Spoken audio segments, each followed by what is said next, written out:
भगवान श्री कृष्ण के साथ हुआ और राजा नग्नजित विदाई करते हैं अपनी कन्या की, तो बहुत सारा दहेज भी देते हैं। बहुत सी दासियां, सोना चांदी, रथ, हाथी, घोड़े भी देते हैं। लेकिन इन पुराणों में, इन कथाओं के अनुसार जिन दहेज का वर्णन आता है, आजकल लोग दहेज मांगते हैं, सौदेबाजी करते हैं और कहते क्या है कि ये तो परंपरा है, ये तो भगवान के समय से चला आ रहा है। पहले भी तो सब अपनी कन्या के लिए दहेज देते थे। लेकिन दहेज का वास्तविक स्वरूप क्या है? हेज कहते हैं प्रेम को, कहते हैं ना कि उससे उसका बड़ा हेज है। और जो दान प्रेम से दिया जाए, स्वेच्छा से दिया जाए, किसी को सताकर नहीं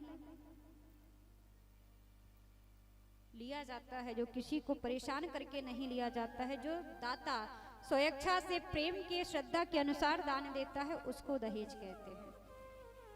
लेकिन आजकल बहुत से घर हैं जो लोग कहते हैं कि भाई यदि दहेज का कोई विरोध करे कि भाई दहेज नहीं लेना चाहिए, कानून तो बना है, दहेज लेना भी अपराध है, देना भी अपराध है, लेकिन लेते भी हैं और देते भी हैं।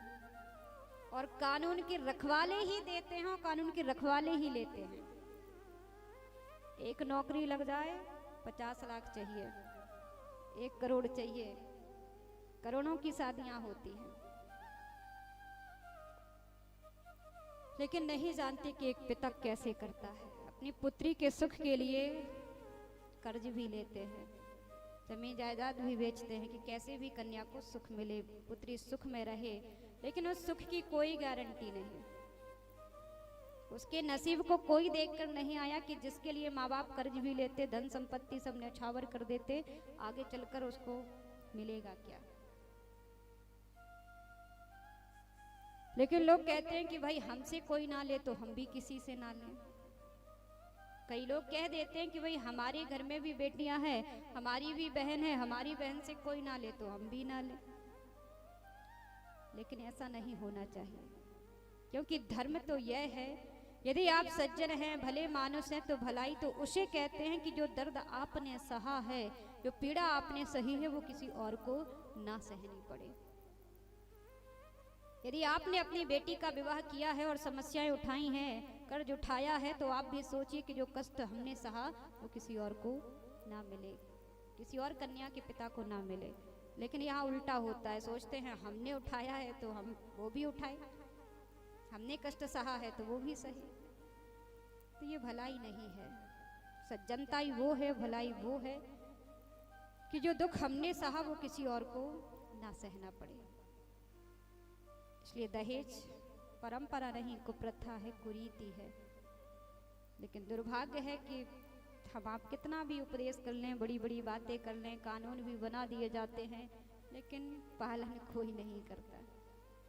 पर उपदेश कुशल बहु तेरे, जे आचरहि ते नर ना घनेरे। कोई विरला ही होता है, हजारों लाखों मनुष्यों में कोई एक आदि होगा जो इन चीजों से रहित होगा। अन्यथा चाहिए सबको है, किसी को कम चाहिए, किसी को ज्यादा चाहिए, पर चाहिए सबको है।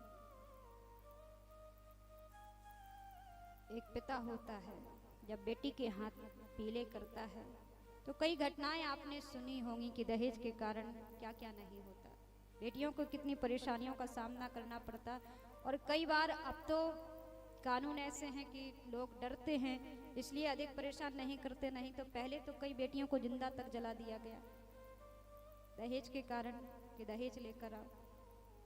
लेकिन एक पिता से पूछो कि उस पर क्या बीतती है कि मैंने करके ये हाथ पीले। एक पिता कहता है कि मैंने करके ये हाथ पीले, गंगा नहा लिया, लेकिन दहेज के लोभी ने जिंदा जला दिया।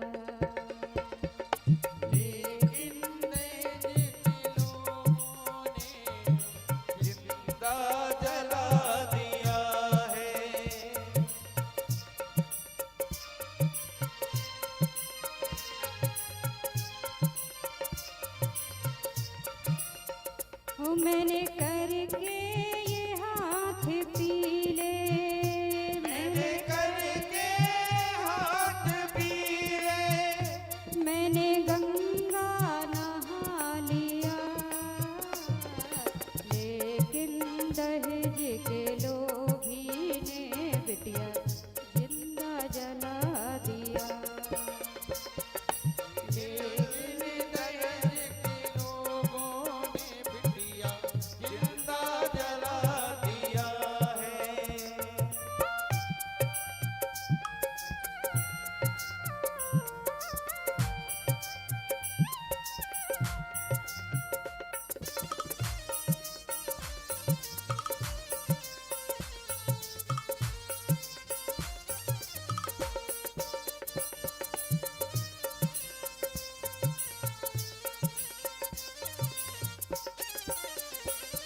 और शायद इसीलिए बेटियां किसी के लिए बोझ नहीं होती, भार नहीं होती, लेकिन एक गरीब पिता से पूछो कि वो कैसे उन्हें ब्याहता है, और इसलिए वो रोता है। विधाता किसी को गरीबी न दे, विधाता किसी को गरीबी न दे, ओ विधाता किसी को गरीबी न दे, विधाता किसी को गरीबी न दे, ओ गरीबी तो दे बद नसीबी न दे, गरीबी तो दे बद नसीबी न दे, विधाता किसी को गरीबी न दे, विधाता किसी को गरीबी न दे, विधाता किसी को गरीबी न दे।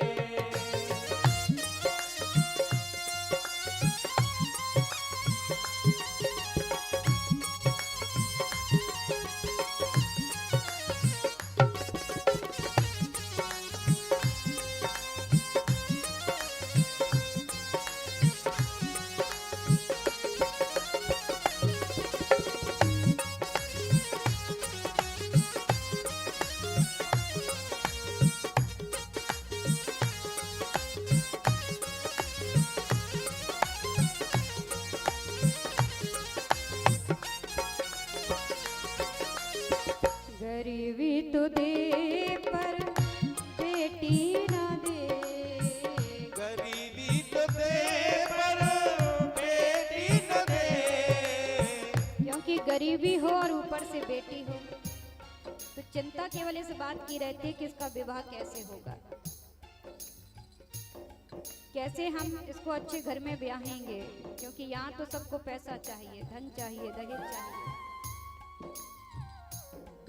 ओ गरीबी तो दे पर बेटी ना दे, गरीबी तो दे पर बेटी न दे, विधाता किसी को गरीबी न दे, विधाता किसी को गरीबी न दे, विधाता किसी को गरीबी न दे, विधाता किसी को गरीबी न दे, गरीबी न दे, गरीबी न दे, गरीबी न दे।